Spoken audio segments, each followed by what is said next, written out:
अस्सलामु अलैकुम वरहमतुल्लाहि वबरकातुह।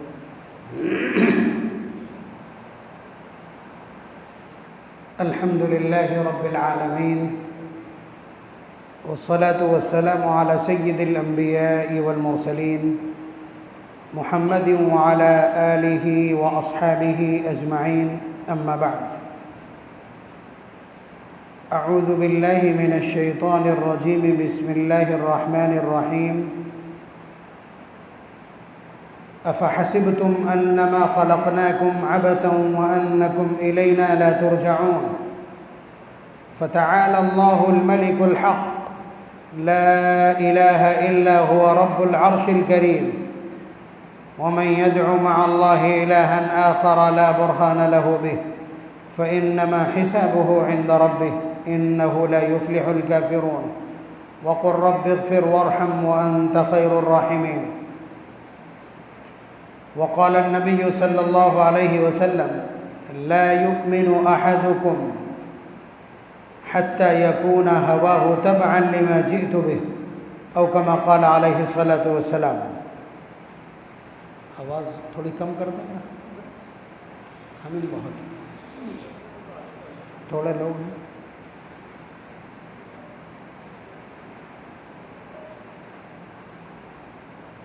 सबसे पहले आप हज़रात के दिमाग में और आपके दिलों में जो कुछ चल रहा है उस सिलसिले में चंद बातें। मसलन इस वक्त आपके दिल में बड़ी मायूसी है, बड़ी नाउम्मीदी है। जिस तरह के हालात पैदा किए जा रहे हैं, हुकूमतें जुल्म पर आमादा हैं, वो कत्लेआम पर आमादा हैं, आग लगा देने पर आमादा है, फोर्सेस को खुली छूट है खून खराबा करने की। आपके जहन में एक सवाल उभरना चाहिए, ये हालात क्यों पैदा होते हैं? आपके दिमाग में ये सवाल होगा। देखिए, बड़ी कीमती मजलिस है ये। इस तरह की जो छोटी छोटी मजलिसें होती हैं, बात इन्हीं में समझ में आती है। ये एक सुलगता हुआ सवाल है। आपको लग रहा होगा कि ये कोई मौलवी इस सवाल को नहीं कर सकता, ना हल करेगा। जो पस मंज़र और जिस फ्रेम में मैं आपको ये बात समझा रहा हूँ वो समझना ही पड़ेगी आपको। यानी इस तरह का जुल्म, इस तरह की ताअद्दी और इस तरह खुलेआम नुकसान पहुँचाने की कोशिश, व्हाट्स मीन, क्या मतलब है इसका? आखिर वजह क्या है? ऐसा क्यों होता है? ऐसा क्यों हो रहा है? बात समझ रहे हैं?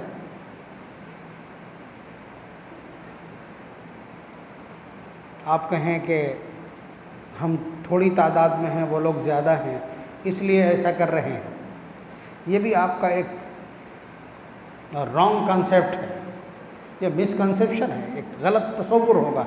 इसलिए कि मैं आपके इस कथन को, मैं इस दावे को आपके काट दूंगा, ये कह करके कि 313 खाली हाथ और मुकाबिल 1000 वेल ट्रेंड और खूब तैयार पहली जंग में मारे गए। 313 निहत्तों के हाथों 1070 उनके सूरमा। जंग बदर में ऐसा हुआ था कि नहीं? ये एक मंथन का विषय है, ये गौर व फिक्र का एक उन्वान है कि ऐसा क्यों हो रहा है। हमने तो कुछ किया भी नहीं। समझने के लिए तो बहुत कुछ है। आपका दावा यह है कि आप मुसलमान हैं। किसको कहते हैं मुसलमान होना? आप कहते हैं हम ईमान वाले हैं। किसको कहते हैं ईमान वाला होना? ईमान सीखा है, ईमान को समझा है।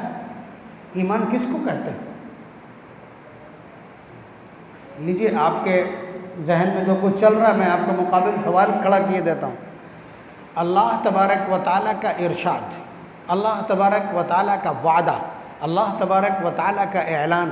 पहले सुन लीजिए कि अल्लाह तबारक व तआला का कोई ऐलान झूठ हो सकता है, माज़अल्लाह सुम्मा माज़अल्लाह, गलत हो सकता है, सच्चाई से दूर हो सकता है? नहीं, कभी नहीं।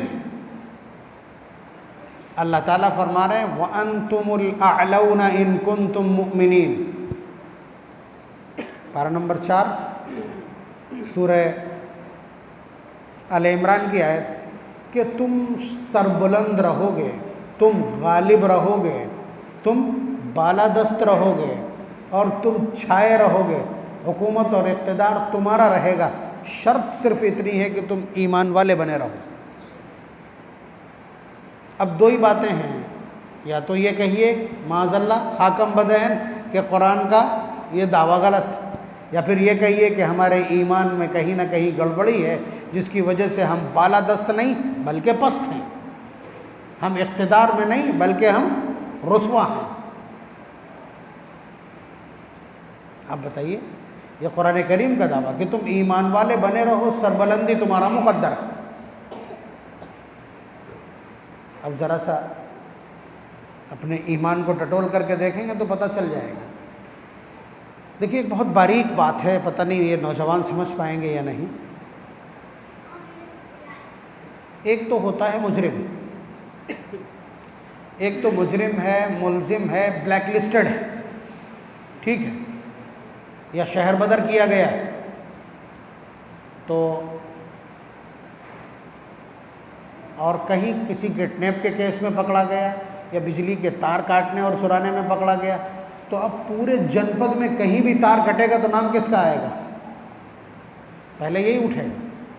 तो जो आदमी मुजरिम है कोई बात नहीं। या आप टैक्स अदा करते थे, आप टैक्स पे ही थे और उसके बाद अचानक आपने टैक्स पे करना बंद कर दिया, तो अगर छापा पड़ेगा तो कहाँ पड़ेगा जाकर?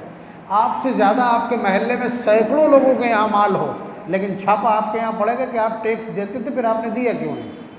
तो वही एक सूरत हाल है कि अल्लाह तबारक व तआला ने ये फ़ैसला कर दिया है कि ये दुनिया काफिरों के आराम की जगह है, इसलिए कि आखिरत में तो इनके लिए जन्नत जैसी किसी चीज़ का कोई तसव्वुर नहीं है ना। बाईपास से कहाँ पहुँचा दिए जाएंगे? जहन्नम में पहुँचा दिए जाएंगे। दलील चाहिए हो तो मैं अर्ज़ किए देता हूँ, पारा नंबर 23 सूरह ज़ुमर की आयत, कुल तमत्ता बिकुफ्रिका कलीला। आप इनसे कह दीजिए कि थोड़ा बहुत जो कुछ नफ़ा उठाना हो वो उठा लो, इन्नका मिन अस्हाबिन नार, तुम लोग जहन्नम वालों में से हो। ये काफिरों को खिताब। देखिए, इस जुमले से बहुत सारे आपके सवालात हल हो जाएंगे। नौजवान नस्ल ध्यान दे, यानी दुनिया किसके आराम की जगह? काफिरों के। चलिए नबी अकरम सल्लल्लाहु अलैहि वसल्लम का इरशाद देखिए, उससे और समझ में आ जाएगा। हुज़ूर ने फरमाया अद्दुनिया सिजनुल मुमिन व जन्नतुल काफिर, कि दुनिया ईमान वाले के लिए कैद खाना है, जेल है, और काफिर की जन्नत है। वो जन्नत में भी भिंडी और तुरई खा रहे हैं और आप कैद खाने में भी पाए खा रहे हैं। आप समझ रहे हैं? तो ये बात मैं एक चीज़ समझाने की वजह से कह रहा हूँ कि आपको लगता होगा मोहम्मदाबाद का जो पूरा मेन मार्केट है सब पर काफिर काबिज है। शहर में जहाँ जहाँ जितने पॉश एरियाज़ होते हैं सब पर काफिर काबिज है। आपके पास फुटपाथ है, तो आप बतला दीजिए। तो आपको इसमें अगर ये मफहूम आपने समझ लिया जो मैंने अर्ज़ किया कि दुनिया आपकी क्या है?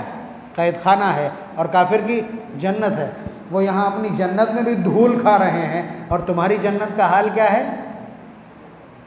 अअदत्तु लिइबादी अस्सालिहीन मा ला ऐनुन रअत वला उज़ुनुन समिअत वला खतर अला क़ल्बि बशर, कि हमने अपने ईमान वाले बंदों के लिए ऐसी जन्नत तैयार की है कि जो न तो किसी आँख ने देखी है, न कानों ने सुनी है, न किसी के दिल में वो ख्याल गुजर सकता है जो कुछ हमने किया।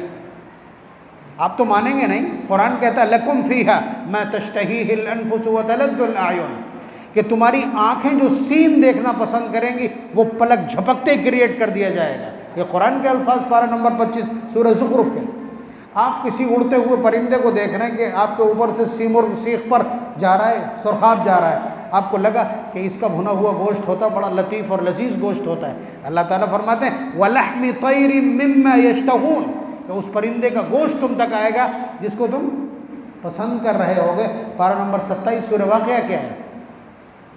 बात समझ रहे हैं? तो आपकी जन्नत का हाल वो है, लेकिन उसके लिए ज़रूरत है कि यहाँ ईमान के तकाज़ों पर अमल कीजिए। यहाँ जो मशक्क़त बर्दाश्त करेगा वही वहाँ सरबलंद रहेगा। ये फ़ैसला गिरह से बांध लीजिए, तब आगे बढ़िए।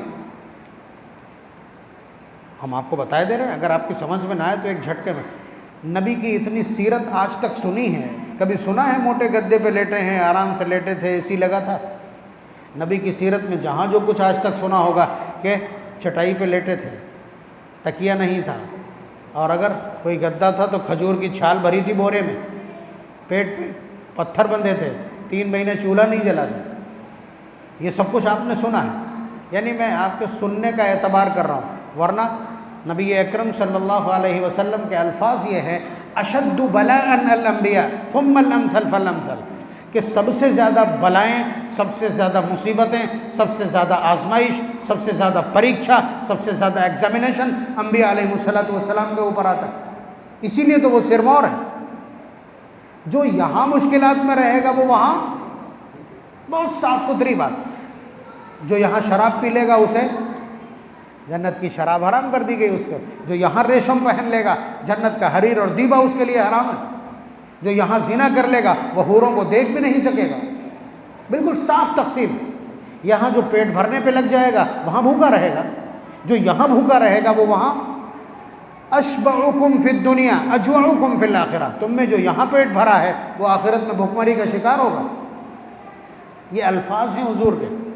जिसने यहाँ मज़े ले लिए उससे अल्लाह ताला कह देंगे अज़हबतुम तय्यिबातिकुम फ़ी हयातिकुम अद-दुनिया वस्तमतअतुम बिहा, कि तुम तो सारा मज़ा ले चुके हो दुनिया में, अब यहाँ क्या है।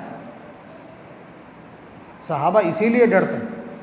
हज़रत उमर रज़ी अल्लाह ताला, आप बताइए 2.5 मन का 1 क्विंटल का ताज कैसर का ला करके कदमों में डाल दिया गया।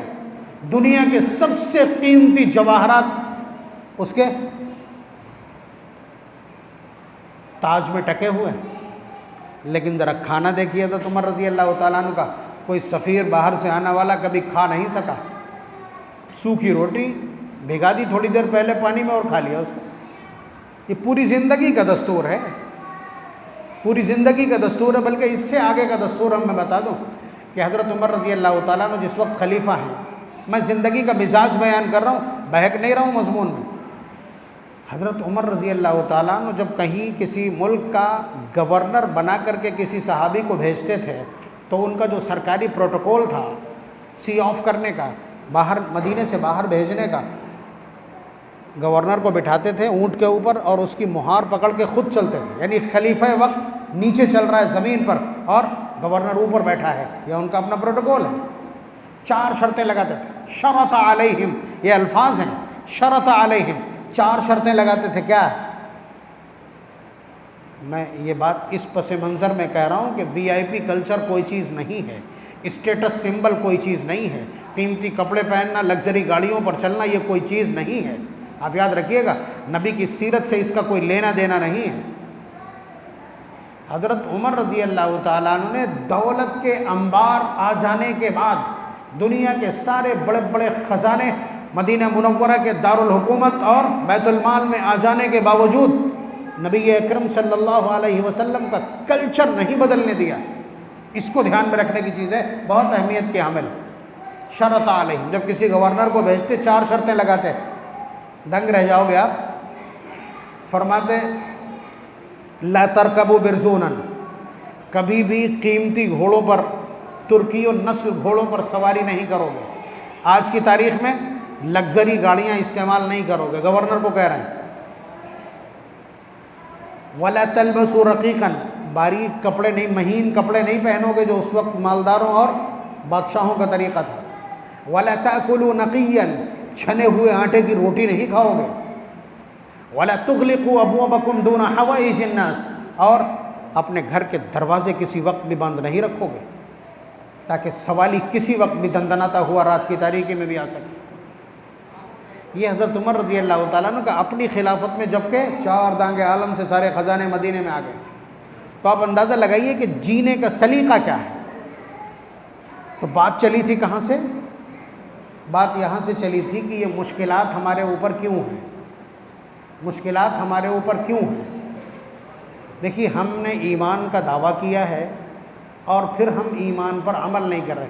देखिए काफिर तो काफिर है भाई, उसकी सज़ा कहाँ है आप बतलाइए। मतलब ये इतना साफ सुथरा मेथड है जो आपकी समझ में आ जाना चाहिए। देखिए आप मोमिन हैं, आखिरत में आपके लिए क्या है, जन्नत है, और दुनिया आपके लिए मुश्किलात और इम्तिहानात की जगह। ये मेंटल सेटअप बना लीजिए पहले। काफिर आखिरत में कौन है, जहन्नमी है, उसे कुछ नहीं मिलना। अब आप समझिए इसको कि क्या काफिर लोग जो नेकियां करते हैं, प्याव लगा देते हैं, गरीबों को कम्बल उड़ा देते हैं, शादियां करवा देते हैं, सड़कें दुरुस्त करवा देते हैं, कुएं खुदवा देते हैं, ये सब देखा आपने कि नहीं? धर्मशाले बनवा देते हैं, नेकियां हैं, लोगों को नफ़ा होता कि नहीं होता? अल्लाह ताला का दस्तूर है कि वो ला युज़ीअु अज्रल मुहसिनीन, कि वो किसी नेकी करने वाले का नेक काम ज़ाय और बर्बाद नहीं करते। बात समझ ली आपने अच्छी तरह से? तो काफिर जो नेकियां करते हैं वो कहाँ जाएंगी? आखिरत में तो डायरेक्ट वो बाईपास से कहाँ पहुँच जाएंगे? जहन्नम पहुँच जाएंगे, सुनवाई नहीं है। तो उनकी नेकियों का बदला कहाँ दिया जाता है? इसी दुनिया में दिया जाता है, इसलिए वो थोड़ी अच्छी हालत में दिखाई पड़ रहे हैं। जन्नत में बदला मिलता है ना, और इसको उनकी जन्नत करार दिया है नबी अकरम सल्लल्लाहु अलैहि वसल्लम। तो उससे आप धोखा मत खाइए। आपके लिए आखिरत में जन्नत है। आप गुनाह करेंगे तो आपको यहाँ तंबीह के लिए कभी सज़ा दी जाएगी, कभी आजमाइश में मुब्तला किया जाएगा। यहाँ आपको अल्लाह ताला की मर्ज़ियात के मुताबिक चलना है, अल्लाह ताला की मर्ज़ी के मुताबिक चलना है। अल्लाह ताला की मर्ज़ी के मुताबिक चलेंगे, हालात ठीक रहेंगे। अल्लाह ताला की मर्ज़ी के मुताबिक नहीं चलेंगे, हालात बिगड़ेंगे। पानी मिला लीजिए। अब वो सवाल अपनी जगह कायम है, वो सवाल अपनी जगह कायम है कि हमारे ऊपर, हम तो ईमान वाले हैं। अल्लाह तबारक व तआला ने, माइक ऊपर का खुला है क्या? ऊपर का माइक। देखिए ईमान वालों के लिए इससे बड़ी कोई सज़ा नहीं हो सकती है कि उनके पास कुरान करीम जैसा फंडामेंटल है, कुरान करीम जैसा आईन है, कुरान करीम जैसा दस्तूर है, कुरान करीम जैसा संविधान और कॉन्स्टिट्यूशन मौजूद है, और इमामुल अंबिया जैसा रहबर मौजूद है, कायद मौजूद है, मुस्लिह मौजूद है, पैगंबर मौजूद है, दाई मौजूद है। और उसके बावजूद अल्लाह तबारक व तआला ने हम लोगों के ऊपर, यानी ऐसी पाकीज़ा कौम के ऊपर ऐसे लोगों को मुसल्लत कर दिया जो दूध को पत्थर पे चढ़ा देते हैं और पेशाब पी लेते हैं। आप बताइए, इससे बुरा हश्र किसी कौम का कभी नहीं हुआ। वजह भी बिल्कुल साफ़ है, अभी ये जो पटाखों की आवाज़ें आ रही हैं, आबादी तो सारी मुस्लिम है, कौन पटाखे फोड़ रहा है? हमारे ही बच्चे तो हैं। एक ऐसी तहज़ीब को आपने इख्तियार कर लिया है, अपनी तहज़ीब छोड़कर, अल्लाह तबारक व तआला सज़ा में गिरफ़्तार कर देंगे। ये कुरान और अहादीस और नबी की गैरत और उनकी आबरू और इज़्ज़त के ख़िलाफ़ है सब कुछ। आप अंदाज़ा लगाइएगा। अब देखिए आपके ऐसा क्यों होता है, इसको समझिए, ऐसा क्यों होता है।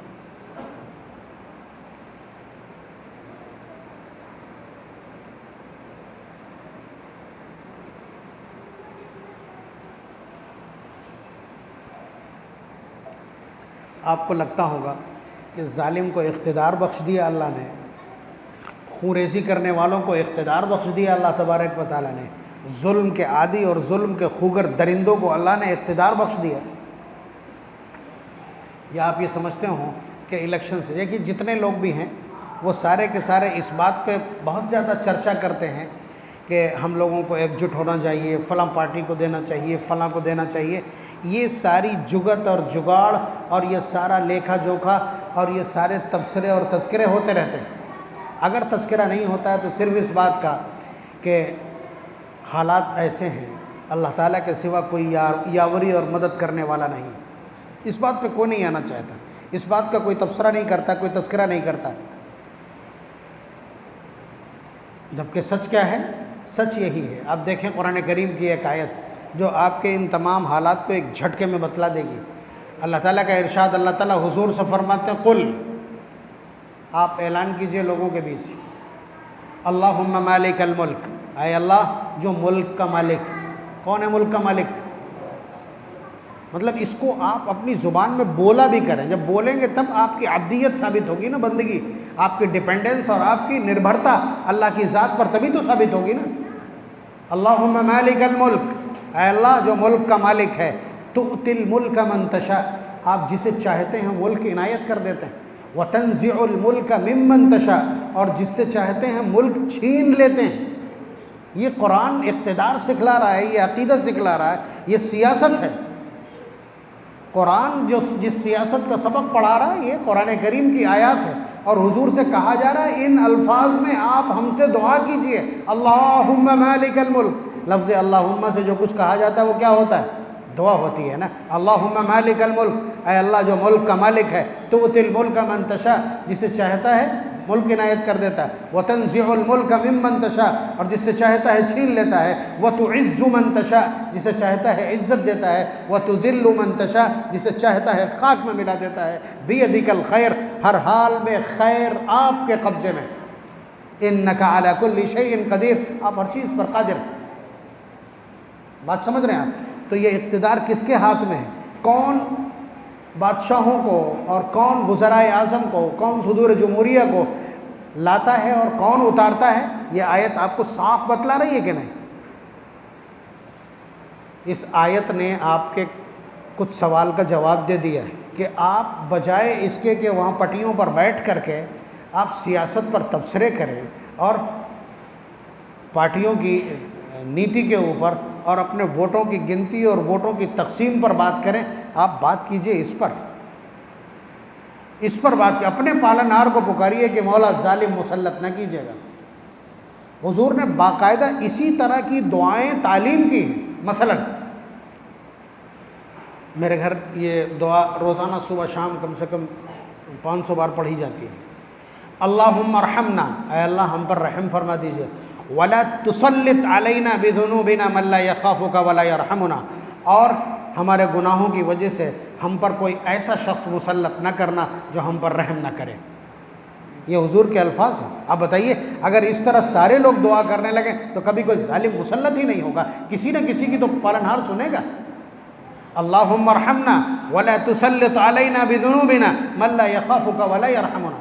तो आपने अंदाज़ा लगाया कुरान जिस सियासत की बात करता है वो क्या है? अपने पालनहार को आवाज़ दो, वही बदलते हैं, वही उतारते हैं, वही बिठाते हैं, किसी के बस का नहीं। वरना आप बतला दीजिए कि एग्जिट पोल कुछ कहता है और सवेरे कुछ हो जाता है। वोट सबने मिलके कहीं डाला मगर मुसल्लत कोई कर दिया गया। सब चीख रहे हैं ईवीएम गड़बड़, ईवीएम गड़बड़, बदल लेना कोई फैसला। सब कुछ दिखता हुआ आपकी मर्जी के खिलाफ हो जाएगा। तो यही है, असबाब से ऊपर किसी की ज़ात है जो अपने फ़ैसले नाफिज करती।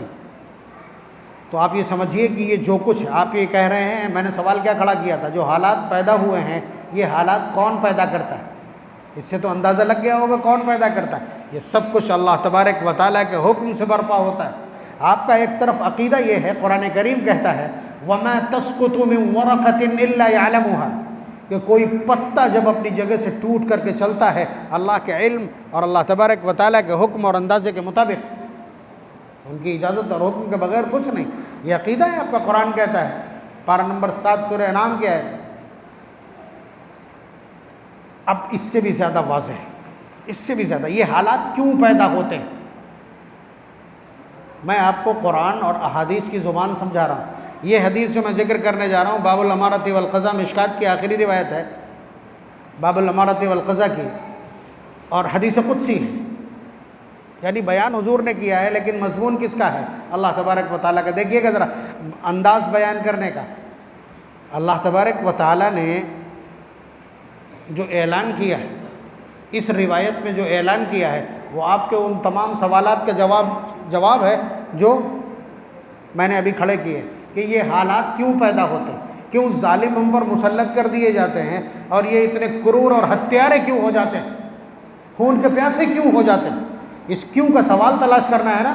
देखिए रिवायत अल्लाह तबारक व तआला फरमा रहे हैं, इससे लगता है कि अल्लाह तबारक व तआला अपने आप को इंट्रोड्यूस करा रहे हैं, अपना तारुफ करवा रहे हैं, इसलिए इतने भारी भरकम और वक़ी अल्फाज इस्तेमाल किए हैं।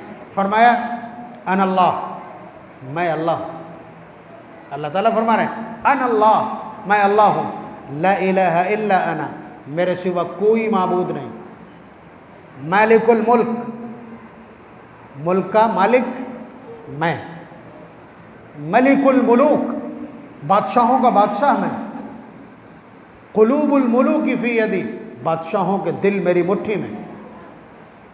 देखिए एक लफ्ज़ काफ़ी था ला इलाहा इल्ला अना, लेकिन नई एंगल चेंज किया है और जाविये बदले हैं, अल्फाज बदले हैं ताकि तारुफ ठीक से हो। फिर से देखें, अन अल्लाह, मैं माबूद हूँ, ला इलाहा इल्ला अना, मेरे सिवा कोई माबूद नहीं। मालिकुल मुल्क, मुल्क का मालिक मैं। मलिकुल मुलूक, बादशाहों का बादशाह मैं। कुलूबुल मुलूकी फी यदी, बादशाहों के दिल मेरे कब्ज़े कुदरत में। अब आगे देखिए, आपके सवाल का जवाब आएगा। अन्नल इबादा इज़ा अताऊनी, बंदे जब मेरी फरमाबरदारी करते हैं, मेरी बात मानते हैं, मेरे हुक्मों पर चलते हैं और मेरे बतलाए हुए तरीक़े को इख्तियार करते हैं, हव्वलतु क़ुलूब मुलूकिहिम अलैहिम बिर्रहमति वर्राफ़ा, तो मैं उनके बादशाहों के दिल नरम कर देता हूँ, उनमें शफ़क़त और मेहरबानी पैदा कर देता हूँ। फिर दोहराइए जुमलों को कि बंदे जब इताअत करते हैं, मेरी फरमाबरदारी करते हैं, तो मैं उनके बादशाहों के दिल नरम कर देता हूँ, मेहरबान बना देता हूँ और उन्हें शफ़ीक़ बना देता हूँ। ठीक है। व अन्नल इबाद इज़ा असौनी, और बंदे जब मेरी नाफरमानी पर उतारू हो जाते हैं, हुक्मदूली करने लगते हैं, रूगर्दानी करते हैं, मेरे अहकामात को पसे पुश डाल देते हैं और मेरी तंबीहात को पैरों तले रौंद देते हैं, हव्वलतु क़ुलूबहुम बिस्सख़तति वन्निक़मा, फिर मैं उनके बादशाहों के दिलों को सख्त बना देता हूँ, उन्हें पत्थर दिल कर देता हूँ, उन्हें जालिम बना देता हूँ, उन्हें सितमगर बना देता हूँ। बिस्सख़तति वन्निक़मा, फिर क्या होता है, फ़सामूहुम सूअल अज़ाब, फिर वो उन्हें बदतरीन सज़ाएँ देते हैं। 9 दिन के लिए गोश्त बंद कर देते हैं, मुसलमान तड़पने लगता है। जितनी सज़ाएँ हैं आप उनको देख लीजिए। फ़सामूहुम सूअल अज़ाब, फिर वो बदतरीन किस्म की सज़ाएँ देते हैं जालिम बन के। तो फिर ऐसे वक्त में क्या करना चाहिए? अब ये फिर सवाल आ जाएगा। ये तो समझ में आ गया ना कि जब हम नाफरमानी करते हैं तो फिर हाकिम कैसा हो जाता है। अल्लाह ताला तो ये फरमा रहे हैं हाकिम बदलते नहीं, हव्वलतु क़ुलूबहुम। एक आदमी जो बहुत नर्म दिखाई पड़ रहा था अचानक जालिम हो जाता है, ये अल्लाह तबारक व तआला की कार्रवाई। और एक आदमी जो बहुत जालिम नज़र आ रहा था अचानक नर्म हो जाता है, ये अल्लाह तबारक व तआला की कार्रवाई है। हव्वल तहवीलन के माना बदल देना, पलट देना, मिजाज तब्दील कर देना। तो ऐसे वक्त में क्या करना चाहिए? बद्दुआ करना चाहिए, बद्दुआ करना चाहिए। आप अंदाज़ा लगाइए कि इतनी बारीक बात मैं आपकी खिदमत में अर्ज़ कर रहा हूँ। अल्लाह तबारक व तआला फरमाता है, हदीस कुदसी है इसलिए कह रहा हूँ, फ़ला तशग़िलू अनफुसकुम बिद्दुआइ अलल मुलूक, ऐसे वक्त बादशाहों को बद्दुआ करने में अपना वक्त ज़ाया मत करना। ऐसे वक्त में उन जालिम बादशाहों पर बद्दुआ करने में अपनी क़ुव्वत और अपनी हिम्मत सर्फ मत करना। फ़ला तशग़िलू अनफुसकुम बिद्दुआइ अलल मुलूक, फिर क्या करना? जुल्म भी हो रहा है, बद्दुआ भी नहीं कर सकते हैं, क्या करना है फिर? वलाकिन अशग़िलू अनफुसकुम बिज़्ज़िक्रि वत्तज़र्रुइ कै यकफ़ियकुम, ऐसे वक्त में तुम मुझे याद करना, मेरे सामने गिड़गिड़ाना, ताकि मैं तुम्हारे लिए काफ़ी हो जाऊं। आप अंदाज़ा लगाइए कितना क्लियर मैसेज है कि जब नाफरमानी होगी तो बादशाह जालिम होगा, और जब इताअत और फरमाबरदारी होगी तो उन्हीं के दिल बदल दिए जाएंगे। और जब आपके ऊपर ऐसी आपदा आ जाए तो ऐसे वक्त में उन्हें बद्दुआ क्यों ना करें, इसलिए कि मुसल्लत किसने किया? कार्रवाई तो अल्लाह ताला की है। तो बदलने के लिए पुकारा किसको जाना चाहिए? वो तरीक़ा तक बतला दिया। अब देखिए, मैंने एक आयत तिलावत की है, उसके बाद हदीस कुदसी का इतना लंबा पैराग्राफ आपकी खिदमत में अर्ज़ किया है। इन दोनों चीज़ों को एक जुमले में नबी अकरम सल्लल्लाहु अलैहि वसल्लम ने बयान कर दिया। मतलब इतने बड़े मज़मून को एक सेंटेंस में, वो भी बहुत लंबा नहीं, एक सेंटेंस में। ये कमाल है जनाब मोहम्मद रसूलुल्लाह सल्लल्लाहु अलैहि वसल्लम का। हुज़ूर फरमाते हैं ऊतीतु जवामिअल कलिम, कि अल्लाह ने मुझे एक मोजज़ा इनायत किया है जवामिअल कलिम का, कि मैं बहुत लंबे मजमून को, यानी समंदर को कूजे में बंद कर देता हूँ। ये वही है। हुजूर ने फरमाया अमालुकुम उम्मालुकुम, तुम्हारे आमाल तुम्हारे हाकिम बनते हैं। अमालुकुम उम्मालुकुम, तुम्हारे आमाल ही तुम्हारे हाकिम बनते हैं, जैसे आमाल वैसा हाकिम। तो अब आप अंदाज़ा लगाइए हमारी पोजीशन क्या है। कोई एक अमल ऐसा बतला दीजिए जो आप अल्लाह तबारक व तआला के बताए हुए तरीक़े के मुताबिक कर रहे हैं। इस पूरे मजमे में से मुझ समेत पिछले 365 दिन में एक दिन ऐसा बतला दे कोई जो अल्लाह और उसके रसूल की मर्ज़ी के मुताबिक गुजारा हो। मुश्किल पेश आ जाएगी, मुश्किल पेश आ जाएगी। तो हमने ईमान को सीखा नहीं है। असल में ईमान जिस भाषा में हम समझाते हैं उस भाषा में लोग सुन के भाग खड़े होते हैं। वो कहते हैं बस वो तो हम तो मानते ही अल्लाह ताला एक, ला इलाहा इल्लल्लाह, ला इलाहा इल्लल्लाह, अल्लाह के सिवा कोई माबूद नहीं। ये ईमान की बेस है, बुनियाद है। इसकी व्याख्या क्या है, इसका डिस्क्रिप्शन क्या है, इसकी तफसील और तशरीह क्या है, दैट्स मैटर। यही सबसे अहम है। हम इन अल्फाज में जब सुनते हैं तो हम कहते हैं हम तो खाली अल्लाह ताला को ही सजदा करते हैं। क्यों अल्लाह ताला माबूद है, ये है असल। माबूद अल्लाह ताला तन्हा क्यों हैं? ये ऐसी चीज़ है कि आपको उसके सारे अवामिल पर निगाह रखना होती, और यही ईमान चाहिए।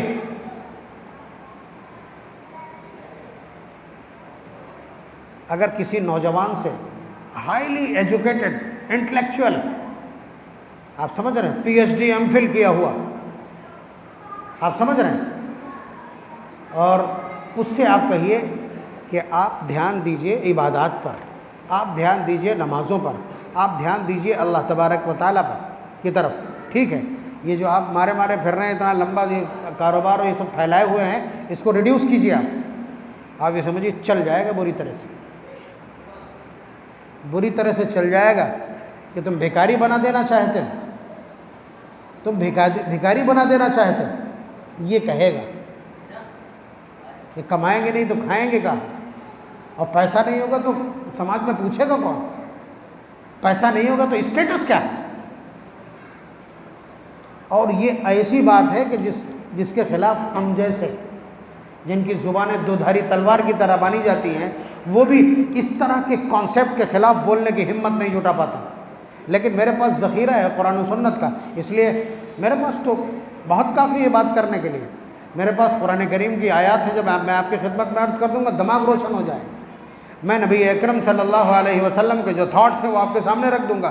कुछ नहीं, आपको खामोश होना तो पड़ेगा। अगर ईमान सलामत रखना है तो खामोश होना पड़ेगा, इसलिए कि नबी की बात के बाद, उनके फैसले के बाद किसमें इतनी हिम्मत और जुर्रत है जो बोलेगा।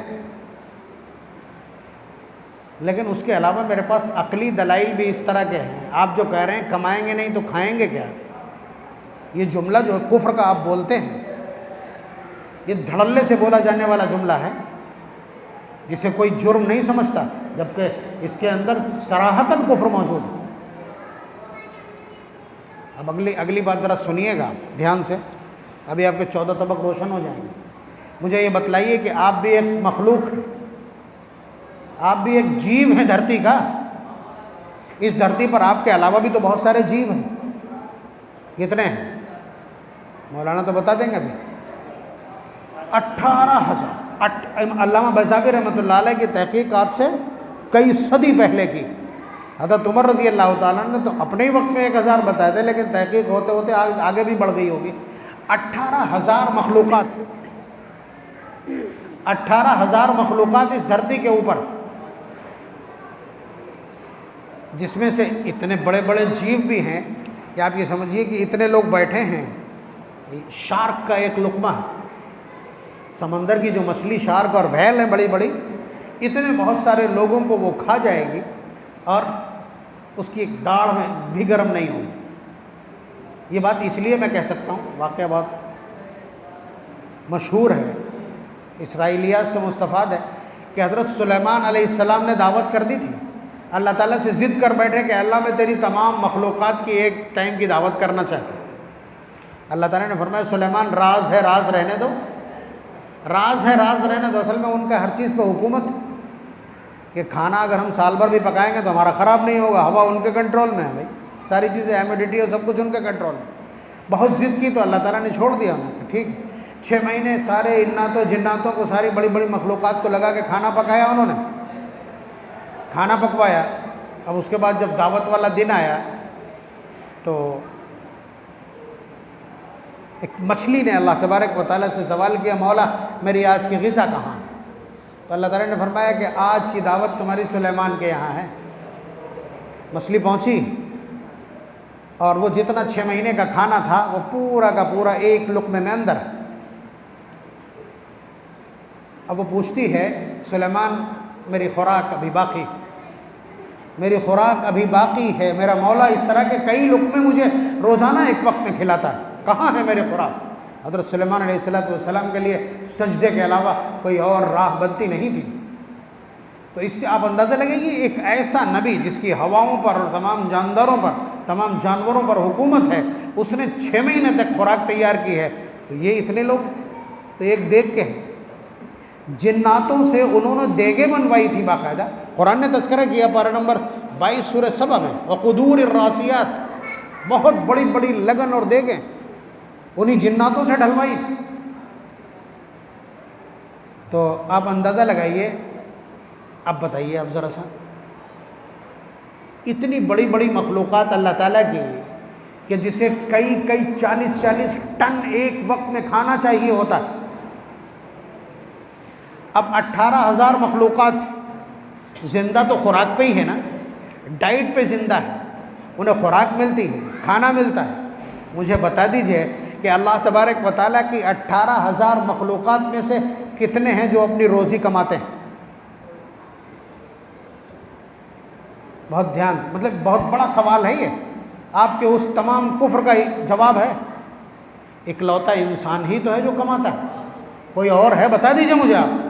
आपके घर में जो घोड़ा बंधा है, आपके घर में जो भैंस बंधी है, वो भी अपनी ग़िज़ा आपसे वसूल करती है, उसके लिए आपको कमाना पड़ता है। वाह, क्या कहने, आपके उस जुमले की औकात क्या है? आपकी अपनी अक्ल और अपनी मिसाल और अपने एतराफ़ के बाद कि 17,999 मखलूक़ात को अल्लाह तबारक व तआला बग़ैर कमाए रिज़्क़ दे रहे हैं और तुम मर जाओगे बग़ैर कमाए। क्या कुफ्र है जिसे आपने सर पे मढ़ा है अपने?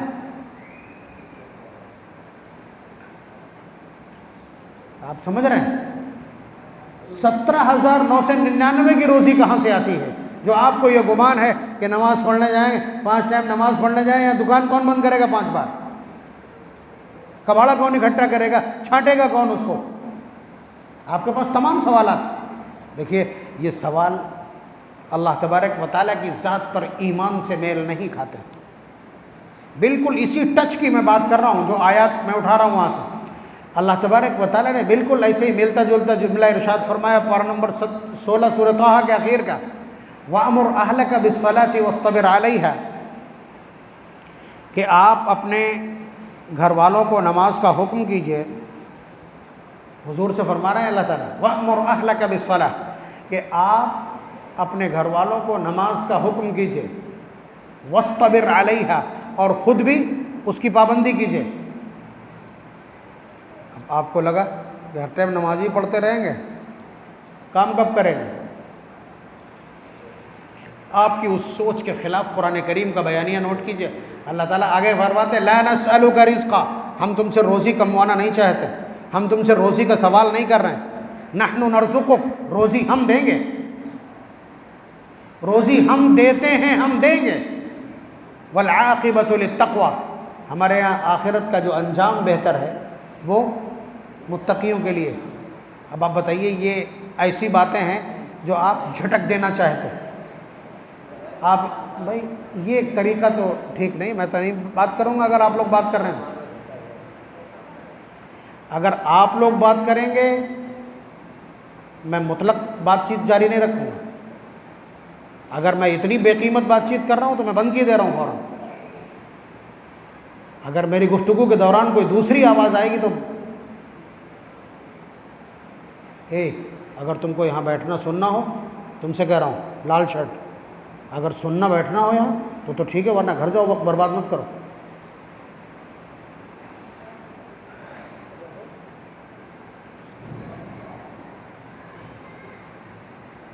देखिए, जो कुछ मैं अर्ज़ कर रहा हूँ ये आपको बहुत ख़राब लग रहा होगा, इसलिए कि हमारा ईमान बना हुआ नहीं है, हमने ईमान सीखा नहीं।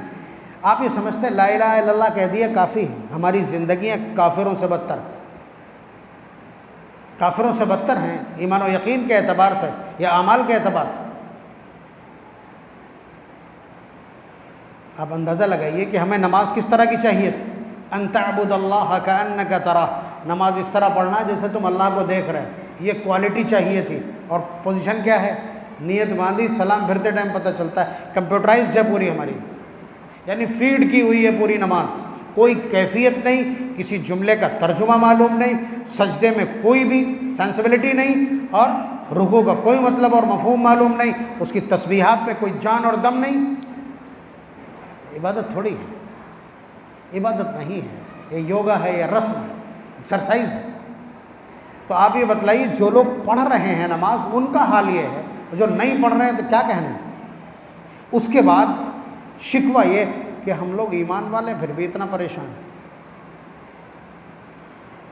आप बताइए, बोहनी के पैसे चूम लेते हैं, दुकान का शटर चूम लेते हैं, और कारचोप की सुई चूम लेते हैं, शमशेरक चूम लेते हैं, पैर लग जाए अगर सिलाई मशीन में, पायदान में किसी को बैठने नहीं देते कि ये हमारी रोज़ी, माअज़ल्लाह सुम्मा माअज़ल्लाह, ये तमाशा है, असबाब की परस्तिश है। इसके बाद भी ईमान बचता है, इसके बाद भी आपके पास ईमान बचेगा।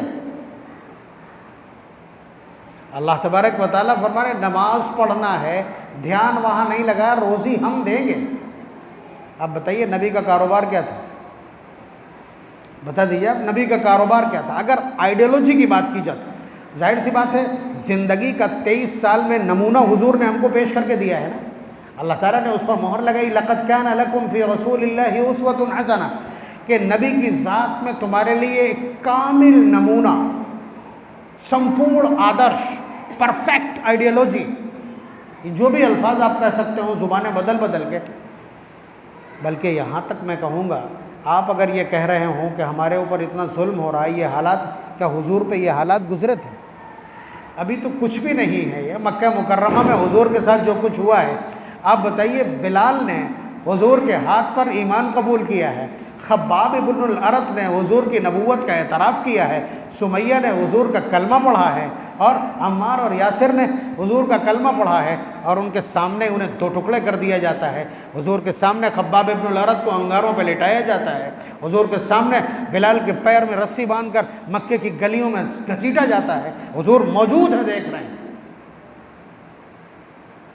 ये हालात आपके साथ ना आए हैं और ना आएंगे, और कोई भी हाल उम्मत के ऊपर ऐसा नहीं आ सकता जो हुजूर से गुजर न गया हो।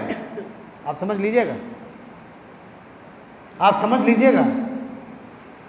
तो इसलिए नबी अकरम सल्लल्लाहु अलैहि वसल्लम की ज़ात मजबूत, हमने ईमान सीखा नहीं, और ईमान हम आपको अहादीस से अगर सिखाएंगे तो आप कहेंगे ये तो हम जाने कब से सुनते चले आ रहे हैं, जमात वाले हमेशा आके ये सब कुछ बता जाते हैं।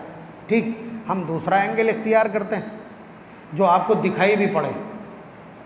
अल्लाह तबारक व तआला की ज़ात या उनकी ताकत और उनकी कुदरत आपको दिखाई नहीं पड़ रही है, आपको महसूस नहीं हो रहा है कि उन्हीं के फ़ैसलों से सब कुछ होता है।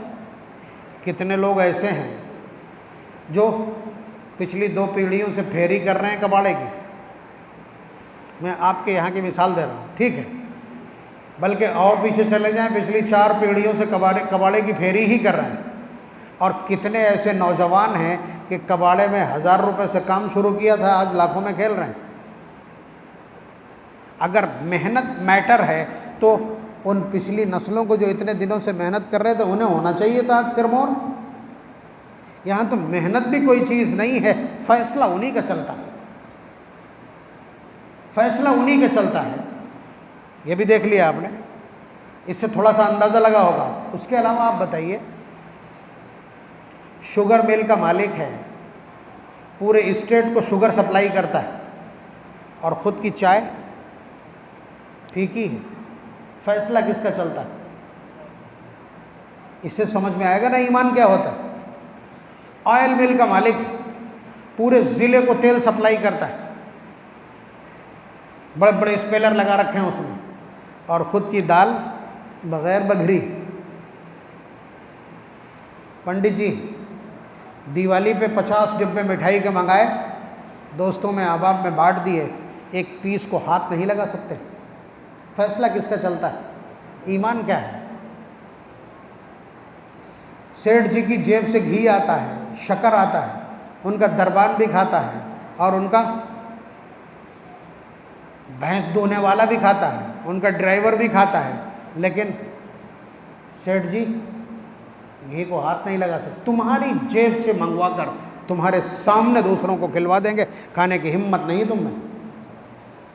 ये है ना, ये ईमान अगर उस तरह नहीं सीखेंगे तो ये निगेटिव अप्रोच है। अल्लाह तबारक व तआला की आंखें खुली हो तो दिखाई सब कुछ पड़ सकता है। बात समझ रहे हैं? उनके पास हर तरह का बैरियर है, जो बैरियर चाहेंगे डाउन कर देंगे। आपका जब नमक बंद करना चाहेंगे नमक बंद कर देंगे, डॉक्टर से कहलवा देंगे कि हाइपर है, इसका बीपी बढ़ा हुआ है, नमक रोक देगा फौरन। शुगर है, मीठा रोक देगा। ड्राप्सी है, पानी रोक देगा। टाइफाइड है, रोटी रोक देगा। बात समझ रहे हैं? कोलेस्ट्रॉल बढ़ा हुआ, सारी चिकनाई, सारा स्टार्च रोक देगा। पाइल्स है, गोश्त की सारी मसनूआत रोक देगा। अल्सर है, मिर्च की सारी मसनूआत रोक देगा। उनके पास बैरियर है, जो चाहेंगे बैरियर डाउन कर देंगे, आप आगे नहीं बढ़ सकेंगे। बात समझ रहे हैं आप? ये ईमान, ला इलाहा इल्लल्लाह, यानी अल्लाह तबारक व तआला की ज़ात इतनी ताकतवर है, इसलिए माबूद है। आपका दस्तरखान भी उसकी गिरफ्त में। आप बात करते हैं काबू की, मुझे बताइए, अगर डॉक्टर के हाथ में शिफा है तो फिर हॉस्पिटल से लाशें क्यों निकलती? नर्सिंग होम में अगर शिफा मिलती है तो फिर डॉक्टर का बच्चा खुद क्यों बीमार होता? डॉक्टर की महारत से लोगों की जान बचती है, तो फिर चाइल्ड स्पेशलिस्ट डॉक्टर का बच्चा उसी के नर्सिंग होम में, उसी के बेड पे तड़प के जान क्यों दे देता है? 16,000 ओपन हार्ट सर्जरी किया हुआ डॉक्टर हार्ट फेलियर से मर जाता है। अभी कितने दिन हुए? मुझे बतलाइए। अल्लाह तबारक व तआला की ज़ात इतनी ताकतवर है, इसलिए माबूद। खाली ये कह के निकल जाना कि अल्लाह माबूद है, आपको घुटने रखना पड़ेगा। बताइए, आपके जिस्म में किसी तरह की कोई ऐसी तब्दीली आ जाए, डॉक्टर कहते कि आपको डायलिसिस पे रहना पड़ेगा, कीमो छुड़वाना पड़ेगा, लाइए, कौन है जो इसको रोक देगा? फैसला किसका? डॉक्टर ने तो हाथ खड़े कर दिए। डॉक्टर कितनी चीज़ों में हाथ खड़े कर देता है। आपका लीवर खराब है, डॉक्टर कहेगा हमारे पास इलाज नहीं। आपको गठिया है, डॉक्टर कहेगा हमारे पास इलाज नहीं। बात समझ रहे हैं? आपका ब्लॉकेज है हार्ट में, वो कह देगा हमारे पास इलाज नहीं, सिर्फ ऑपरेशन है।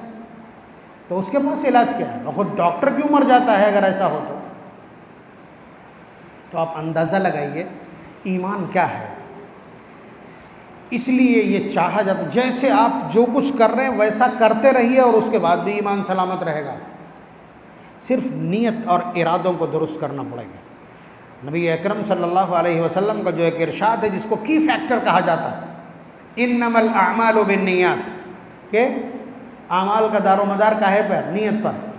आप दिन भर कबाड़े में लगे रहते हैं, आप उस काम को बस इतना सोच लीजिए कि मैं मेहनत इसलिए कर रहा हूँ कि मेरे ज़िम्मे मेरी औलाद का नफ़क़ा है और मेरी बीवी का नफ़क़ा और उसका ख़र्चा मेरे ज़िम्मे, और उनको आफ़ियत और सेहत के साथ रखना ये अल्लाह ने मेरे ज़िम्मे फ़र्ज़ किया, इसलिए मैं ये कर रहा हूँ, इसलिए मैं कर रहा हूँ, वरना मुझे ज़रूरत नहीं है। मेरा पालनहार रिस्क देने वाला है, मुझे मेरा काम है हाथ पैर चलाना बस। भाई बात तो वही है, काम वही कर रहे हो आप, सिर्फ इरादा आपका बदला है, बंदगी पैदा हो गई। आपके आमाल की जो बेस है, जो उसका ग्राउंड चाहिए होता है, जिसकी रिक्वायरमेंट है कि आप अब्दियत पर जिंदा है, आप अल्लाह के बंदे हैं, अल्लाह के ग़ुलाम हैं, जो कुछ मिलता है वो अल्लाह ताला की तरफ से मिलता है, आपकी चलत फिरत भी उनके हुक्म से है, और आपके हाथ में जो रिस्क आता और जाता है, जो ख़रीद व फ़रोख्त है, वो अल्लाह ताला की कुदरत से। बात समझ रहे हैं आप? तो सिर्फ नीयत को आपको रीसेट मारना पड़ेगा, चीज़ें वैसी की वैसी रहेंगी। भाई एक तरीका यह है कि आप घर के अंदर घुसे, छोटा सा बच्चा खेल रहा था, खट से उठाया और आपने सीने से लगा लिया, इसलिए कि वो आपका बेटा है, आपका बेटा है। लेकिन उठाने से पहले एक बार इतना सा सोच लेना कि ये बच्चा है और बच्चे पर शफ़क़त करना ये मेरी जिम्मेदारी है, अब उठाएंगे तो सवाब मिलेगा। इस्तिंजे में सुन्नत के मुताबिक जाएंगे तो सवाब मिलेगा। तो आपको सिर्फ नियत बदलना होती है, बंदगी की रूह पैदा करना होती है। आप अभी कह रहे हैं कमाएंगे नहीं तो खाएंगे कैसे? और दूसरा जुमला यह है कि अल्लाह तबारक व तआला ने पैदा किया है अब्दियत के लिए, लेकिन दुनिया को असबाब से जोड़ा है, इसलिए मैं हाथ पैर मारता हूँ।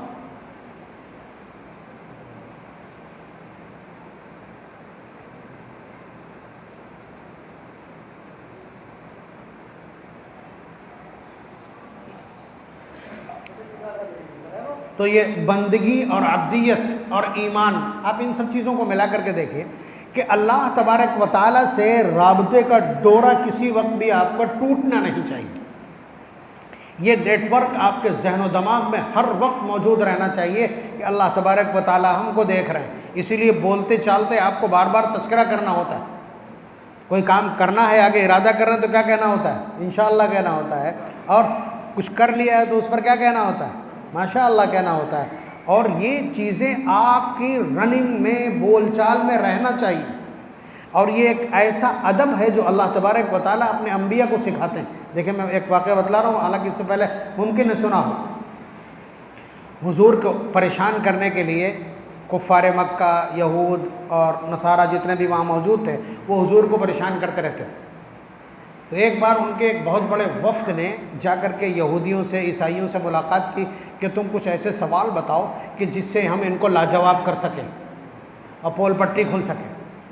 तो वो 3 सवाल लेकर के आए, 3 सवाल लेकर के आए और हुजूर के सामने वो सवाल रख दिए। और सच ये है कि उस सवाल के जवाब किसी आम आदमी को मालूम नहीं हो सकते थे। रूह क्या चीज़ है, अनसॉलेबल।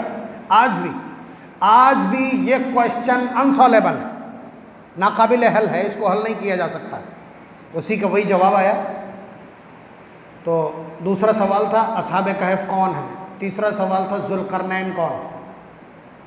उन लोगों ने बड़ी तैयारी, यानी महीनों तैयारी करने के बाद ये 3 सवाल लाके हुजूर की खिदमत में रखे।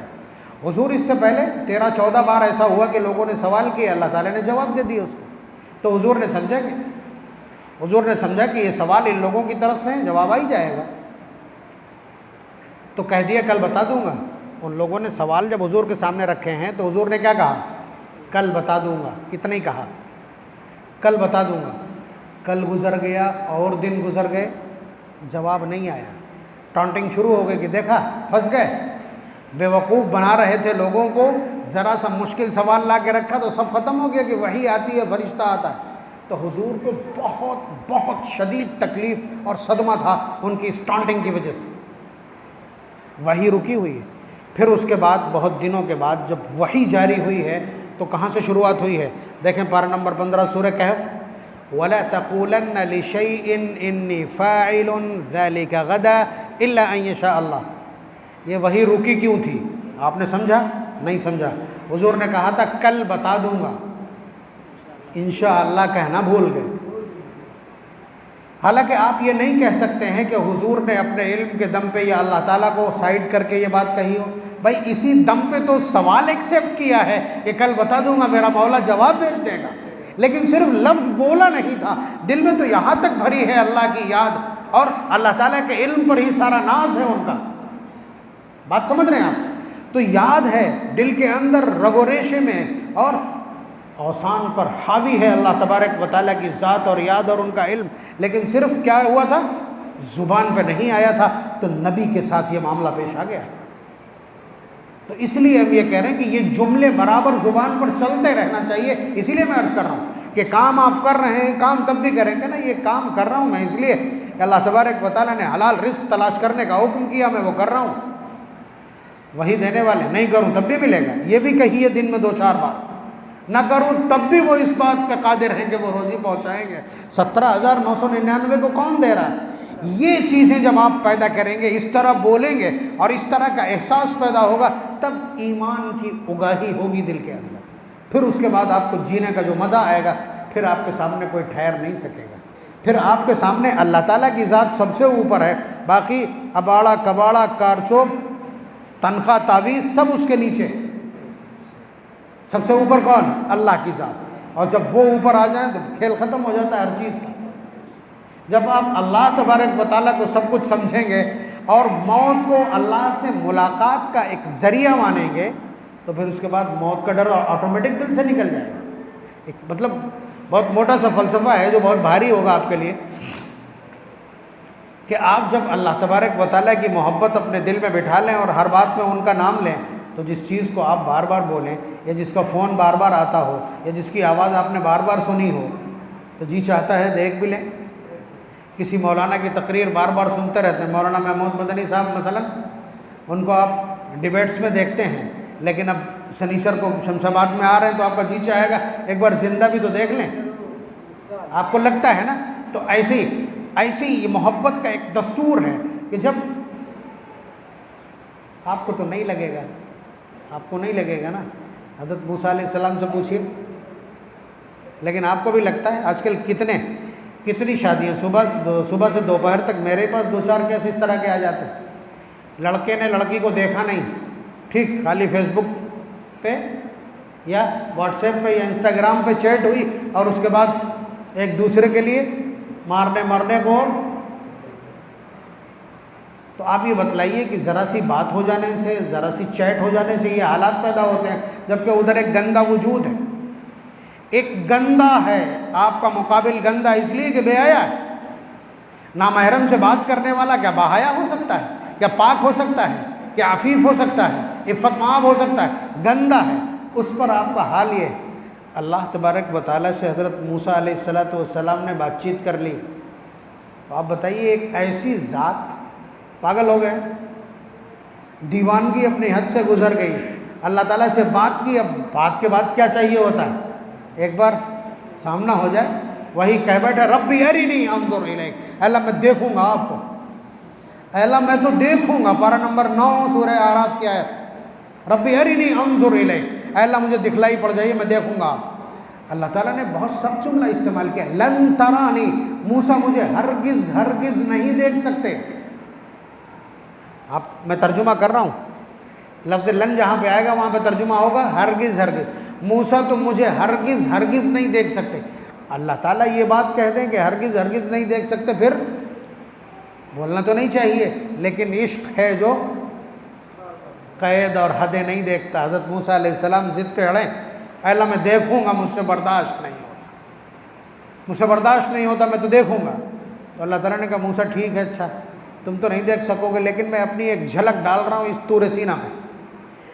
ये जो पहाड़ तुम्हें दिखाई पड़ रहा, पत्थरों की तह बतह चट्टानें हैं, आसमां की बुलंदियों तक पहुँचा हुआ है, मैं इस पर अपनी एक झलक डाल रहा हूँ। फ़इन इस्तक़र्रा मकानहु फसौफ़ तरानी, अगर ये अपनी जगह ठहरा रह जाए तो समझ लेना कि तुम भी मुझे देख सकते हो।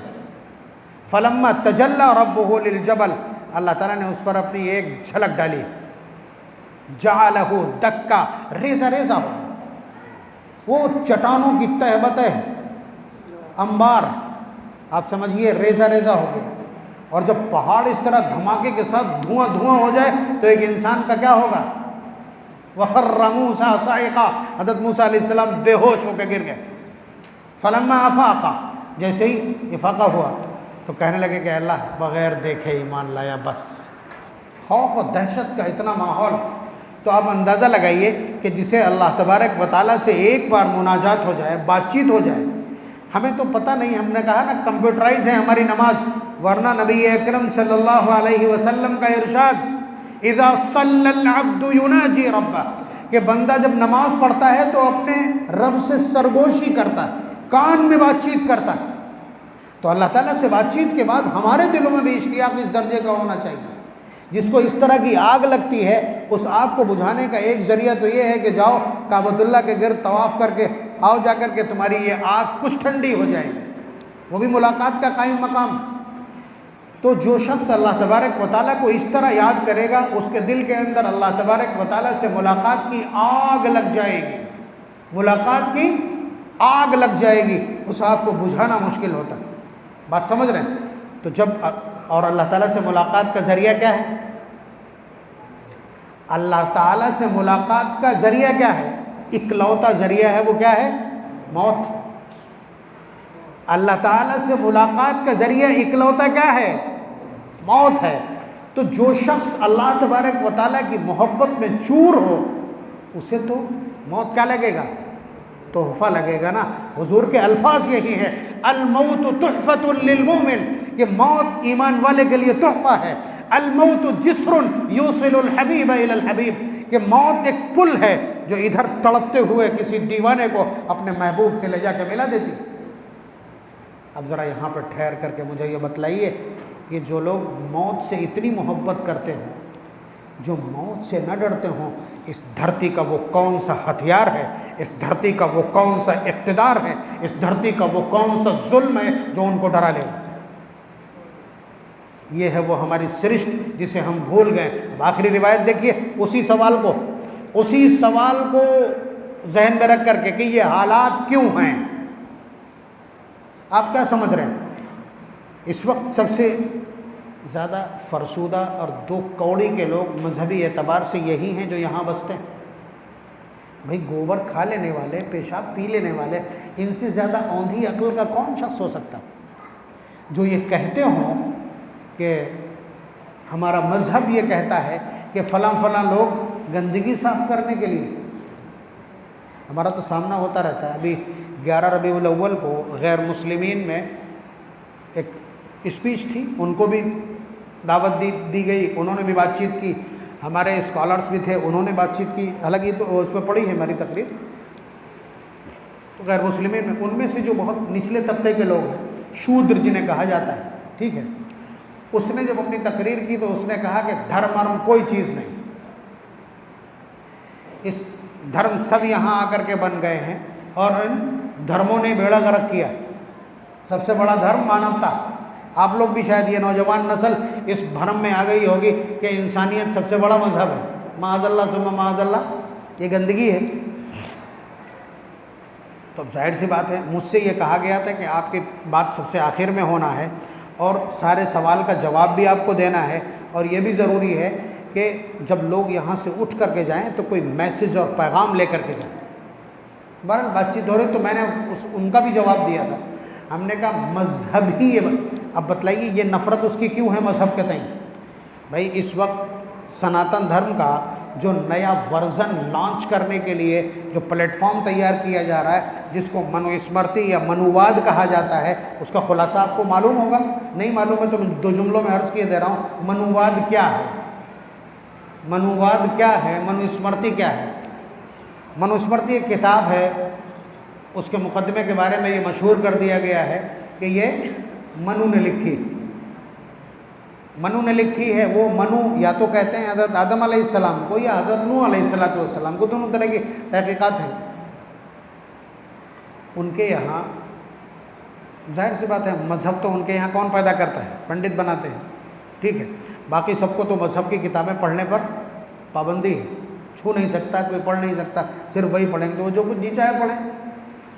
तो उन्होंने ये कह दिया है कि जो ब्राह्मण ज़ात है, बरादरी है, वो मनु के काहे से पैदा है? सर से पैदा है। इसलिए बादशाहत कौन करेगा? बादशाहत इनका फितरी हक़ है, पैदाइशी हक़। और सीने और बाजुओं से कौन पैदा? मनु के सीने और बाजुओं से कौन पैदा है? क्षत्रिय। इसलिए फोर्सेस और फौज की सरबराही किसकी रहेगी? क्षत्रियों की। और उसके अलावा पेट से कौन पैदा है? बनिए, ठीक। शर्मगाह से कौन पैदा है? पीनस से कौन पैदा है? लिंग से कौन पैदा है? वैश्य। ये जो पेशावर है, उन्हें वैश्य कहा जाता है। तवाइफ, ये उससे पैदा है। और बाकी पैरों से कौन पैदा है? ये दलित और शूद्र। तो शर्मगाह से पैदा है, उनका काम हो गया शर्मगाहों से लोगों को जिनसी तस्कीन पहुंचाना। बात समझ रहे हैं? और पैरों से जो लोग पैदा हैं उनसे ये जलील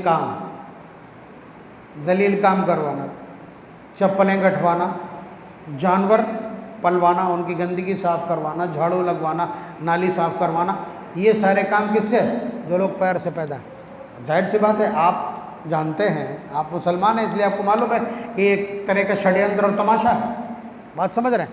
तो आप अंदाज़ा लगाइए कि वो लोग क्यों ना मज़हब को बुरा कहें, जब मज़हब को आड़ बना करके उनकी ज़िल्लत पर मोहर लगाई जा रही हो कि तुम जलील इसलिए हो कि तुम पैरों से पैदा हो, और मज़हब की सबसे बड़ी किताब ने कह दिया कि ज़िल्लत के सारे काम तुम्हारे हैं।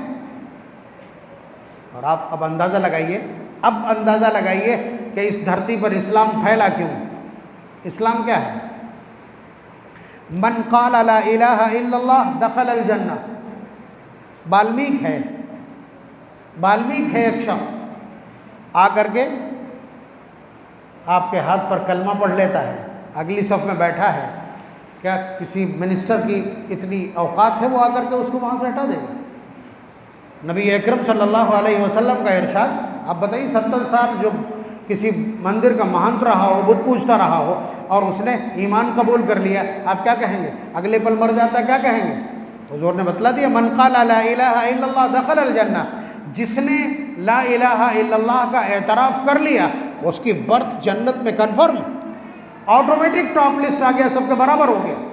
यह है मज़हब और यह है मज़हब की क्वालिटी। ये सारी बातचीत मैंने वहाँ अर्ज़ कर दी थी बहरहाल। तो कहने का हासिल ये है कि इस तरह के भ्रम फैलाए जाते हैं। अगर आप अपनी बात कहने में कामयाब हो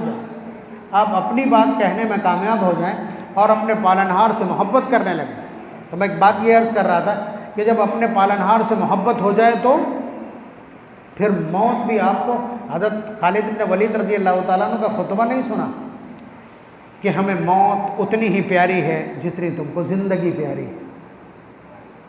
अब बताइए, यमामा और क़ादसिया के खुतबों के ये जुमले हैं तो खालिद इब्न वलीद के, और ये अपने आप में झूठ नहीं है। अब ये देखिएगा, आखिरी बात मैं अर्ज़ करने जा रहा हूँ, 1 घंटे के टाइम था ना हमारे लिए,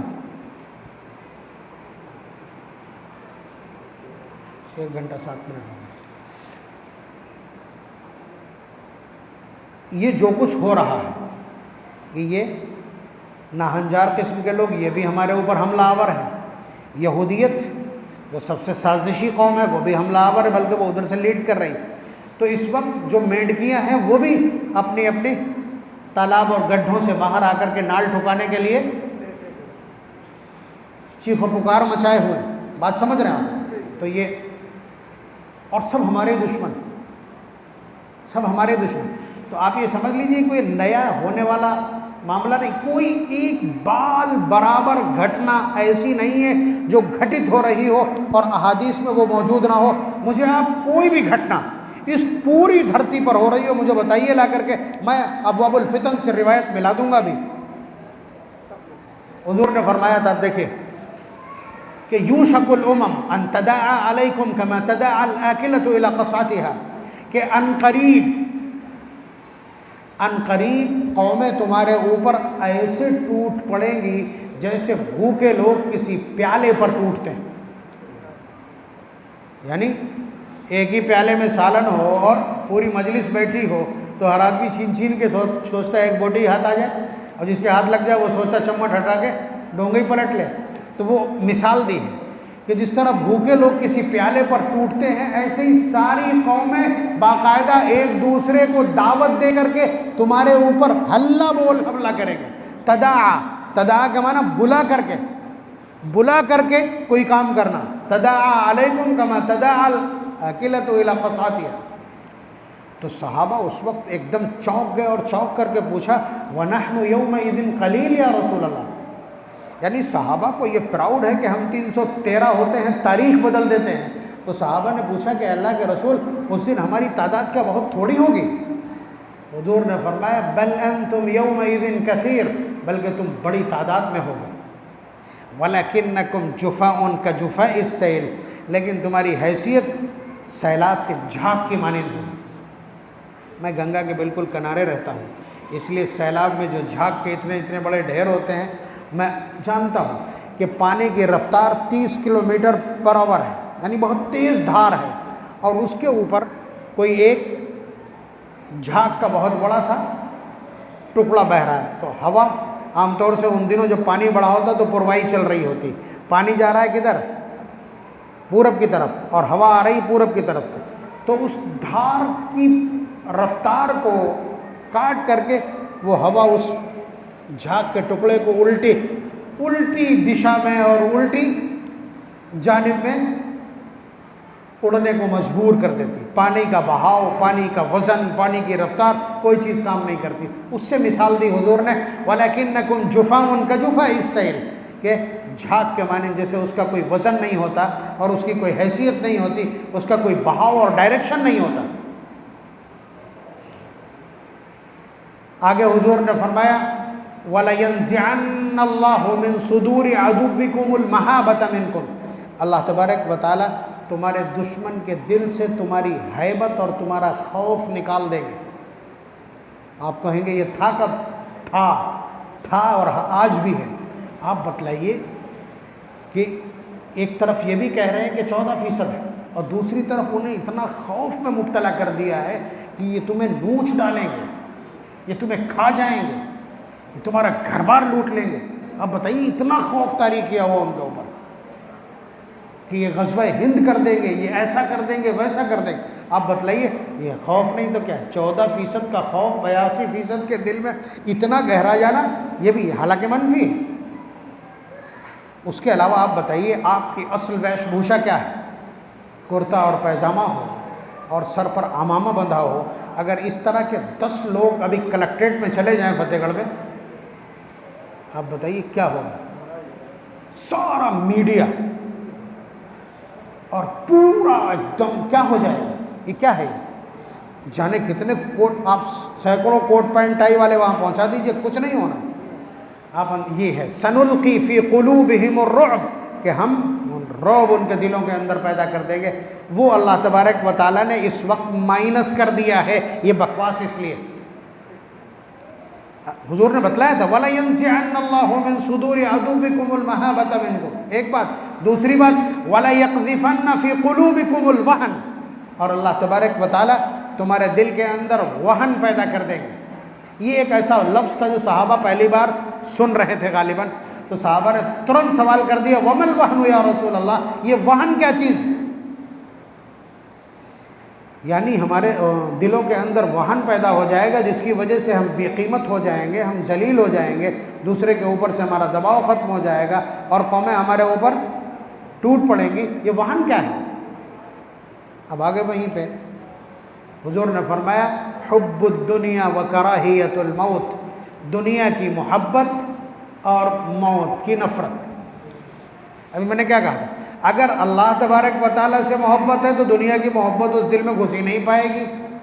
वही मैं अर्ज़ कर रहा था कि आप जब बार बार अल्लाह तबारक व तआला का नाम लेंगे और बार बार ये कहेंगे कारोबार इसलिए कर रहा हूँ कि असबाब से जुड़ी है ये दुनिया, वरना मेरा रब इस बात पे कादिर है बगैर कारोबार के भी खिला देगा। वो जुमला बदलिए, कमाएंगे नहीं तो खाएंगे क्या? वो कुफ्र बदल दीजिए, तो वो चाहें तो मुझे बगैर कमाए भी दे सकते हैं। और माँ के पेट में किसने 9 महीने खिला दिया था?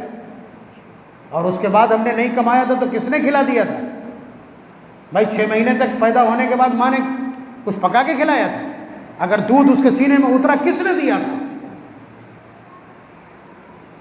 तो ये सारी चीज़ें आपके सामने हैं, ये सारे तथ्य, ये सारे फैक्ट्स, ये सारे हक़ाइक़ आपके सामने हैं। उसके बाद रिस्क के सोत्र पर इतनी बड़ी गुमराही, और सारी गुमराही वहीं पे, इसीलिए मैं वहीं पे चोट कर रहा हूँ। सारा वक्त उसी पे लग रहा है, सुबह उठ कर के प्लानिंग सारी उसी की है, पैसा कैसे कमाया जाए, शाम को बिस्तर पे है तब भी प्लानिंग उसकी है, उसी ने सारा मलिया मेट किया है, सारा बेड़ा गर्क किया है और सारा लाए अमल और सारा का सारा डायरेक्शन बदला है हमारी ज़िंदगी का। इसलिए मैं इस तरह की बात कर रहा हूँ। तो हुब्बुद दुनिया, दुनिया की मोहब्बत, जब आप उस तरह जुमले बोलते रहेंगे तो आप वो जो कबाड़ा है ना वो दिल के अंदर नहीं जाएगा, वो कबाड़ बाहर ही रहेगा। बात समझ रहे हैं आप कि ये सब कुछ हम कर रहे हैं, मेरे ज़िम्मे कुछ फ़राइज़ हैं इसलिए, वरना उनकी बात है। वो पत्थर के अंदर मौजूद कीड़े को, आग के अंदर मौजूद कीड़े को और अंधों को रिस्क पहुंचा देता है, तो हमारी औकात क्या है? तो ये बात जितनी कहते हैं अल्लाह ताला के नाम को और उनको बड़ा करते रहेंगे तो जाहिर सी बात है दिल के अंदर मोहब्बत बसेगी। जब मोहब्बत बसेगी तो मुलाकात का शौक़ होगा, और मुलाकात का शौक़ पूरा होता है सिर्फ मौत से, तो मौत से खौफ नहीं बल्कि मौत की चाहत होगी। और जिसको मौत की चाहत हो, इस धरती पर कोई लाल ऐसा पैदा नहीं हुआ और कोई सोच और कोई सिस्टम ऐसा नहीं है जो उनको डरा दे। ये आज की नहीं, हर जंग में, ग़ज़वे बद्र में भी जब उर्वा इब्न मसूद सकफ़ी बात करके गया था हज़रत उस्मान गनी रज़ी अल्लाह तआला अन्हु से, उनकी गुफ्तगू सुन के, तो वहाँ जा कर के उसने यही कहा था कि गलत लोगों से पाला पड़ा, ये मौत से नहीं डरते, और जो कौम मौत से न डरती हो उसे किसी चीज़ से डराया नहीं जा सकता। ये आपके हथियार बेकार हैं। तो ये कौम वो है, ये उम्मत वो है जिसके पास मौत से डरने का कोई कालम नहीं है। मौत से जस्तजू और मौत से मोहब्बत का तो कालम है, मौत से डरने का कोई कालम नहीं है। और जब मौत का डर ख़त्म हो जाए तो फिर, अब जब ये कारचौक कबाड़ा और ये कारोबार दिल में होगा तो अल्लाह ताला बाहर, और जब अल्लाह ताला बाहर तो जीने को जी चाहेगा। तो मैं उम्मीद करता हूँ कि ईमानियात से मुताल्लिक़ कुछ चीज़ें समझ में आई होंगी। आप ये समझ लीजिए कि ज़मीन पर जो कुछ हो रहा है, आप समझ रहे हो कि आप अपनी मर्ज़ी से खा पी रहे हैं, चल फिर रहे हैं जिसको वो चाहते हैं। एक चिकनगुनिया में, एक दिन के बुखार में महीना भर के लिए बिस्तर पर डाल देते हैं। कोई डॉक्टर ही घुटने सीधे नहीं कर पाएगा। जिन्हें याद होगा 10 साल पहले चिकनगुनिया जिन्हें हुआ होगा, आज भी घुटने दर्द करते होंगे, और फिर से लॉन्च हो गया। नए गुनाह, नई बीमारी, अल्लाह ताला का दस्तूर। तो बहरहाल ये समझने की चीज़ें, ला इलाहा इल्लल्लाह, अल्लाह के सिवा कोई माबूद नहीं, ये कह कर के आप गुजर नहीं सकते। अल्लाह ताला के सिवा माबूद क्यों नहीं? इसलिए नहीं कि इस कायनात में उनकी मर्ज़ी के सिवा पत्ता नहीं हिलता, लुक़मा मुँह को नहीं जा सकता। कोई लाल ऐसा नहीं जो हलक से उतार दे एक लुक़मा उनकी मर्ज़ी के बगैर। और जब ऐसा है तो माबूद कोई और कैसे हो सकता है? जब इतना काबू है उनका हमारे ऊपर, तो फिर कैसे कोई इबादत और पूजा के लायक हो सकता है, परस्तिश के लायक हो सकता है, पूज हो सकता है? कैसे हो सकता है? तो इसलिए ला इलाहा इल्लल्लाह का मतलब ये है, हमको ये सीखना पड़ेगा अल्लाह तबारक व तआला को अपने दिल में सजा करके और अपने हवास के ऊपर हावी करके रखना पड़ेगा। ये पहला सबक है, पहली गुफ्तगू थी, इसलिए मैंने ये सारी बातचीत की है। अल्लाह तबारक व तआला हमें अपनी मारिफत इनायत फरमा दें, अपनी मोहब्बत और अपना तारुफ इनायत फरमा दें, ताकि हमें जीने का मज़ा आ सके और मरने का इश्तियाक भी हमारे दिलों में पैदा हो, ज़मीन पर हमारे एज़ाज़ की दास्तानें लिखी जाएँ। वाखिर दावाना अनिल हम्दुलिल्लाहि रब्बिल आलमीन।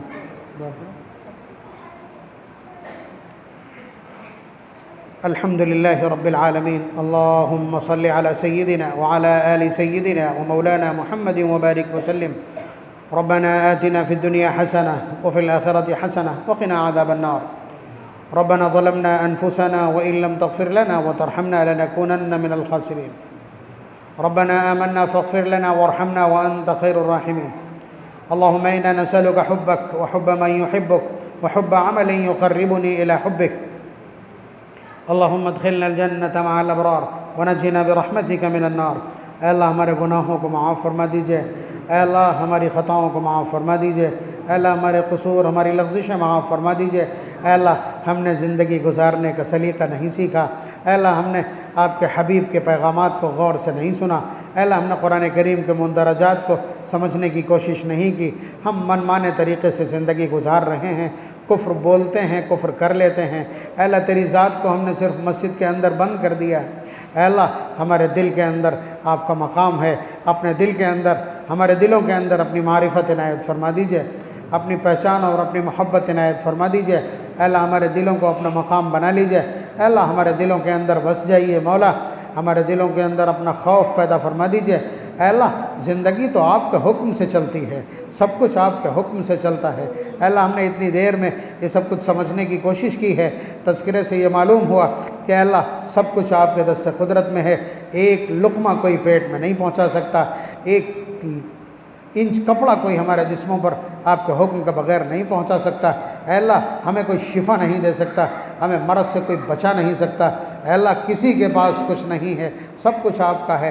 ये दुनिया दारुल असबाब है, असबाब की तरफ बरतने की तौफ़ीक़ इनायत फरमा दीजिए। ईमान और ईमान के तकाज़ों को अपनाने की तौफ़ीक़ मरहमत फरमा दीजिए, उसके तकाज़ों को पूरा करने की तौफ़ीक़ मरहमत फरमा दीजिए। ऐ अल्लाह ईमान को सीखने की तौफ़ीक़ मरहमत फरमा दीजिए, अपना यकीन और अपनी ज़ात का यकीन इनायत फरमा दीजिए। असबाब के ऊपर आपकी आपकी ज़ात है, आप मुसब्बिबुल असबाब हैं, ये यकीन हमारे दिलों में बिठा दीजिए। अल्लाह हमारी मग़फ़िरत फरमा दीजिए, अब तक जो गलतियाँ की हैं उन्हें माफ़ फरमा दीजिए, नई ज़िंदगी शुरू करने की तौफ़ीक़ मरामत फरमा दीजिए। अल्लाह हमारे नौजवानों को अपना यकीन और ईमान इनायत फरमा दीजिए। अल्लाह ये अपने बाजुओं पर और अपनी कमाई पर सिर्फ यकीन करते हैं, जबकि अल्लाह रिज़्क़ आपके ख़ज़ानों से मिलता है, दौलत मुक़द्दर के बक़द्र ही मिलती है, सब कुछ आपके इख्तियार में है। ये यकीन इनायत फरमा दीजिए, ये समझने की तौफ़ीक़ बरामद फरमा दीजिए, ऐसी बसीरत और ऐसी अक़्ल और दानिश इनायत फरमा दीजिए कि ईमान और ईमानियात को समझ सकें। अपने हबीब के तरीक़े को अपनाना आसान फरमा दीजिए, अपने हबीब के तरीक़े की मोहब्बत और शग़फ़ इनायत फरमा दीजिए। अल्लाह हमारी ज़िंदगियाँ संवार दीजिए, हमारे मुआशरे को पाकीज़ा बना दीजिए, हमारी औरतों में दीन पैदा फरमा दीजिए। अल्लाह हमारे बीमारों को शिफ़ा और रहमत फरमा दीजिए, हम में से जो मक़रूज़ हैं उनके कर्ज़ की अदायगी के असबाब पैदा फरमा दीजिए। अल्लाह हमारे घरों को मोहब्बतों से भर दीजिए, हमारे घरों से नफ़रत दूर फरमा दीजिए। औलाद को वालिदैन के लिए आँखों की ठंडक बना दीजिए अल्लाह, और वालिदैन को अपनी औलाद के लिए सरपरस्त, शफ़ीक़ और मेहरबान और दुआ गो बना दीजिए। अल्लाह हम सब को अपनी बारगाह में कबूल फरमा लीजिए। जिन लोगों ने इस मजलिस को मुनक़िद करने की कोशिश की, ईमान को सीखने की कोशिश की, आपका तज़किरा सुनने का शौक़ दिखलाया, अल्लाह उन सब को कबूल फरमा लीजिए, उनकी कोशिशों को बारावर फरमा दीजिए, उसमें नताइज पैदा फरमा दीजिए, हमारे दिलों को पाक फरमा दीजिए, हमारे दिलों में ईमान और यकीन की शक्लें पैदा फरमा दीजिए। अल्लाह हमारी फ़रियाद को सुन लीजिए, हमारी दुआओं को कबूल फरमा लीजिए। रब्बना तक़ब्बल मिन्ना इन्नका अंतस समीउल अलीम व तुब अलैना इन्नका अंतत तव्वाबुर रहीम व सल्लल्लाहु तआला अला खैरि खल्क़िहि मुहम्मदिन व आलिहि व अस्हाबिहि अजमाइन बिरहमतिका या अरहमर राहिमीन। पानी पिलवा देना, पानी।